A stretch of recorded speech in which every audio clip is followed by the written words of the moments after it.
Hi friends, నేను మీ LSR సార్ని. ఈరోజు మనం ఈ వీడియోలో కేస్ 2 గురించి డిస్కస్ చేయబోతున్నాం. అప్లికేషన్ ఆఫ్ వర్క్లో కేస్ 2 ఏంటంటే ప్రీవియస్ కేసు కనుక ఒకసారి మనము రివైండ్ చేసినట్లయితే ఒక సపోర్ట్కి ఒక స్ట్రింగ్ని కనెక్షన్ ఇచ్చి దానికి ఒక స్పియర్ అనేది అటాచ్ చేసాము బాటమ్ ఆఫ్ ది స్ట్రింగ్కి. ఆ సిచ్యువేషన్లో ఆ స్పియర్ని మనం ఒక సైడ్ కనుక పుల్ చేసినట్లయితే ఆ స్పియర్ ఎంత హైట్ రైజ్ అవుతుంది, తర్వాత దాని ద్వారా జరిగేటువంటి వర్క్ అంతా due to gravitational force, horizontal force, అదేవిధంగా టెన్షన్ ఫోర్స్ ద్వారా యాక్ట్ అయ్యేటువంటి వర్క్స్ మొత్తం మనం ఫైండ్ అవుట్ చేసాము. ఆ వీడియో కావాలి అంటే ఎల్ఎస్ఆర్ ఫిజిక్స్ ఛానల్ ఓపెన్ చేసి వర్క్ ఎనర్జీ పవర్ 10.1 అనేది మీరు వీడియో చూడాల్సి ఉంటుంది. ఈరోజు మనం ఈ కేస్ 2 డిస్కస్ చేయబోతున్నాం. కేస్ 2 ఏంటంటే ఒక హారిజాంటల్ సపోర్ట్కి ఒక రాడ్, ఒక ఐరన్ రాడ్ని మనం సస్పెండ్ చేస్తాం. ఇక్కడ ఈ ఐరన్ రాడ్ యొక్క టోటల్ లెంత్ని ఎల్గా తీసుకుందాం. ఐరన్ రాడ్ యొక్క total length point of suspension దగ్గర నుంచి బాటమ్ ఆఫ్ ది రాడ్కి మధ్య ఉన్నటువంటి లెంత్ని ఎల్గా తీసుకుందాం. ఈ సిచ్యువేషన్లో ఈ రాడ్ని నేను థీటా యాంగిల్ డిస్ప్లేస్ చేసినట్లయితే ఓవరాల్గా నేనేం ఫైండ్ అవుట్ చేయాలంటే ఈ రాడ్ అనేది థీటా యాంగిల్ డిస్ప్లేస్ అయినటువంటి సిచ్యువేషన్లో ఎంత అమౌంట్ ఆఫ్ వర్క్ అనేది ఈ రాడ్ ద్వారా చేయబడుతుందో మనం ఫైండ్ అవుట్ చేయాల్సి ఉంటుంది. కాబట్టి క్వశ్చన్ ఏంటంటే ఇనీషియల్ పొజిషన్లో అంటే మీన్ పొజిషన్లో ఉన్నటువంటి ఈ సస్పెన్షన్లో ఉన్నటువంటి రాడ్ని థీటా యాంగిల్ డిస్ప్లేస్ చేసినట్లయితే ఎంత అమౌంట్ ఆఫ్ వర్క్ ఈ రాడ్ ద్వారా చేయబడుతుంది అనేది మనం ఫైండ్ అవుట్ చేయాలి. అయితే ఈ సిచ్యువేషన్లో మనకి బాటమ్ ఆఫ్ ది రాడ్ కనుక తీసుకున్నట్లయితే ఎటువంటి వెయిట్ అనేది కనెక్షన్ చేయలేదు. కాబట్టి ఇప్పుడు మనకి ఇంతకుముందు ప్రీవియస్ కేసులో తీసుకున్నట్లయితే ఒక ఐరన్ స్పియర్ కనెక్షన్ చేశాం కాబట్టి అప్పుడు సెంటర్ ఆఫ్ గ్రావిటీ అనేది సెంటర్ ఆఫ్ ది స్పియర్ దగ్గర యాక్ట్ అవుతుంది. మరి ఆ సెంటర్ ఆఫ్ గ్రావిటీకి పాయింట్ ఆఫ్ సస్పెన్షన్కి మధ్య ఉన్నటువంటి లెంత్ని ఎల్గా తీసుకున్నాం ప్రీవియస్ కేసులో. బట్ ఇక్కడ ఎటువంటి వెయిట్ అనేది బాటమ్ ఆఫ్ ది రాడ్కి కనెక్షన్ ఇవ్వలేదు కాబట్టి this centre of gravity shifts to centre of the rod. Centre of gravity అనేది ఒక స్పేర్ కనుక తీసుకున్నట్లయితే దాని యొక్క సెంటర్ దగ్గర యాక్ట్ అవుతుంది. అప్పుడు టోటల్ లెంత్ అనేది మనం క్యాలిక్యులేషన్లో తీసుకోవచ్చు. బట్ ఇక్కడ మనకి బాటంలో స్పేర్ ఏం లేదు కాబట్టి బాటంలో ఉన్నటువంటి సెంటర్ ఆఫ్ గ్రావిటీ కాస్త ఏమవుతుందంటే ఈ యొక్క లెంత్ యొక్క సెంటర్ ఆఫ్ పాయింట్కి షిఫ్ట్ అయిపోతుంది. కాబట్టి సెంటర్ ఆఫ్ గ్రావిటీ యొక్క పాయింట్ అనేది ఇక్కడ లొకేట్ అవుతుంది. ఇది గమనించవచ్చు మీరు. So this is the position of centre of gravity of the given rod. కాబట్టి మనం ఒక రాడ్ని కనుక థీటా యాంగిల్ డిస్ప్లేస్ చేసినట్లయితే ఇక్కడ మన సెంటర్ ఆఫ్ గ్రావిటీ అనేది ఎంతైతే రైజ్ అయిందో హైట్, ఆ హైట్ మనం ఫైండ్ అవుట్ చేయాల్సి ఉంటుంది. తర్వాత ఇక total rod of the mass, next angle displaced angle, ఇదంతా కూడా కామన్ క్యాలిక్యులేషన్లో మనం తీసుకోవాల్సి ఉంటుంది. బట్ రైజింగ్ హైట్ అనేది ఏ విధంగా తీసుకోవాలి అంటే సెంటర్ ఆఫ్ గ్రావిటీ పొజిషన్ దగ్గర నుంచి మనం రాడ్ని థీటా యాంగిల్ డిస్ప్లేస్ చేస్తే ఎంతైతే హైట్ రైజ్ అయిందో ఆ హైట్ మనం ఫైండ్ అవుట్ చేయాల్సి ఉంటుంది before going to find out the work done by this rod. ఈ వర్క్ అనేది మనం ఫైండ్ అవుట్ చేయాలంటే ముందు మనం ఏం ఫైండ్ అవుట్ చేయాలంటే ఈ రాడ్ యొక్క సెంటర్ ఆఫ్ గ్రావిటీ పాయింట్ అనేది ఎంత హైట్ రైజ్ అయింది when by pull this rod by using a horizontal force F. F అనే హారిజాంటల్ ఫోర్స్తో ఈ యొక్క రాడ్ని కనుక పుల్ చేసినట్లయితే ఈ విధంగా ఈ సిచ్యువేషన్లో మనకి ఎంత అమౌంట్ ఆఫ్ వర్క్ జరిగింది అనేది మనం ఫైండ్ అవుట్ చేయాలి. సో ఫైండ్ అవుట్ చేద్దాం. ముందు హైట్ కనుక్కోవాలి అంటే ప్రీవియస్ కేసు లాగానే మనం సేమ్ ఇక్కడ ఓ అనే పాయింట్ దగ్గర నుంచి ఇది ఓ అనుకుందాం. నెక్స్ట్ అదేవిధంగా ఈ సెంటర్ ఆఫ్ గ్రావిటీ ఉన్నటువంటి లొకేషన్ని ఏ పాయింట్గా తీసుకుందాం. ఏ పాయింట్, లేకపోతే ప్రీవియస్ కేసులో మనం బి తీసుకున్నాం కాబట్టి బీగానే తీసుకుందాం, నో ప్రాబ్లం, బి అవుతుంది. సో పుల్ చేస్తే షిఫ్ట్ అనేటువంటి పాయింట్ని సి పాయింట్గా తీసుకున్నాను. ఈ సి పాయింట్ యొక్క అంటే సెంటర్ ఆఫ్ గ్రావిటీ యొక్క సి పాయింట్ ఏదైతే ఉందో పుల్ చేసిన తర్వాత ఈ సెంటర్ ఆఫ్ గ్రావిటీ యొక్క పొజిషన్ని ఈ ఓబీ డిస్టెన్స్లో పార్ట్గా మనం మెజర్ చేద్దాం. దీన్ని ఏగా తీసుకుందాం ప్యారలల్గా. అంటే ఈ సి పాయింట్ అనేది ఓబీ డిస్టెన్స్లో ఏ అనే పాయింట్ దగ్గర లొకేట్ అయింది అనుకుందాం for example.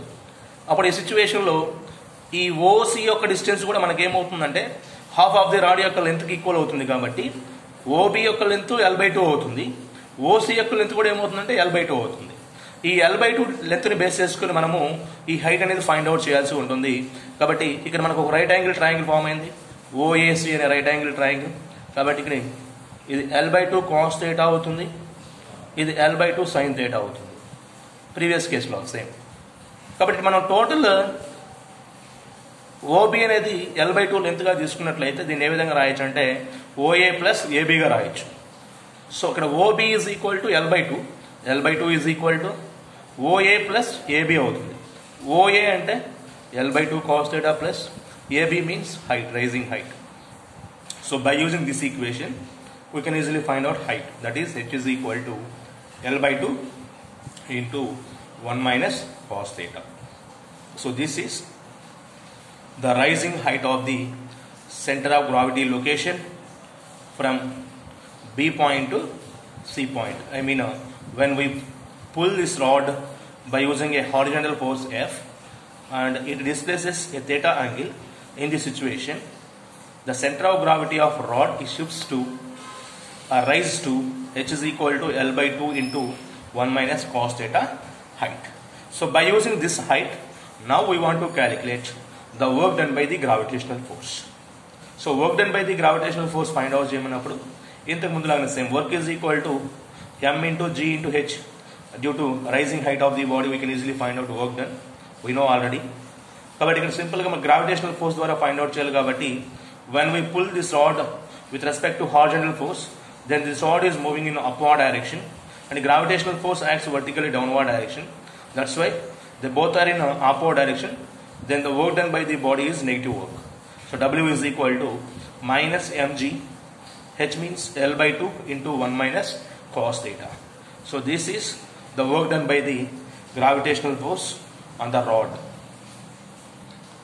Suppose if you want to find out work done by the horizontal force on the rod, మనం ఫైండ్ అవుట్ చేయాలి అంటే ఈ ఫోర్స్ F అనే ఫోర్స్ ద్వారా మనం పుల్ చేస్తాం కదా ఈ రాడ్ని ఒక సైడ్కి. ఆ సిచ్యువేషన్లో మరి F అనే ఫోర్స్ ద్వారా జరిగిన వర్క్ కనుక్కోవాలి అంటే W is equal to I mean work done by horizontal force.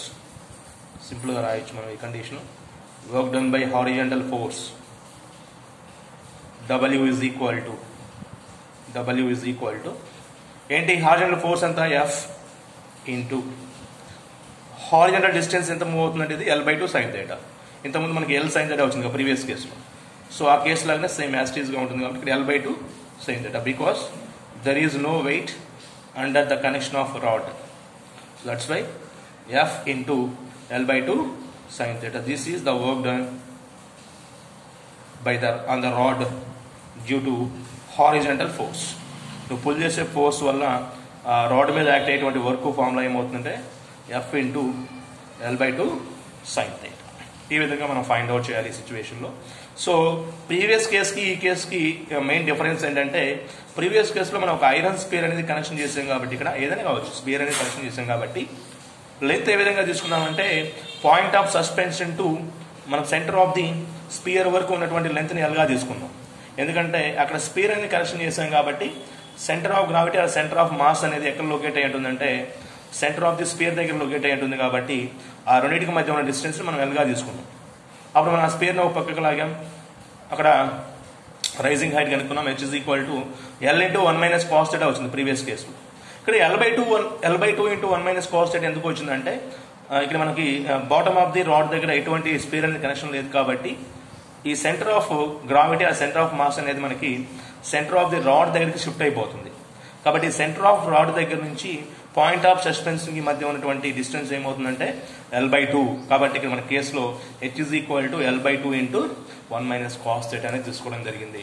అదేవిధంగా వర్క్ డన్లో కూడా మనకి W is equal to minus mg into L/2 1 minus cos theta గా తీసుకోవడం జరిగింది. కాబట్టి మీరు గుర్తుపెట్టుకోవాల్సిన విషయం. So very important. Thank you very much.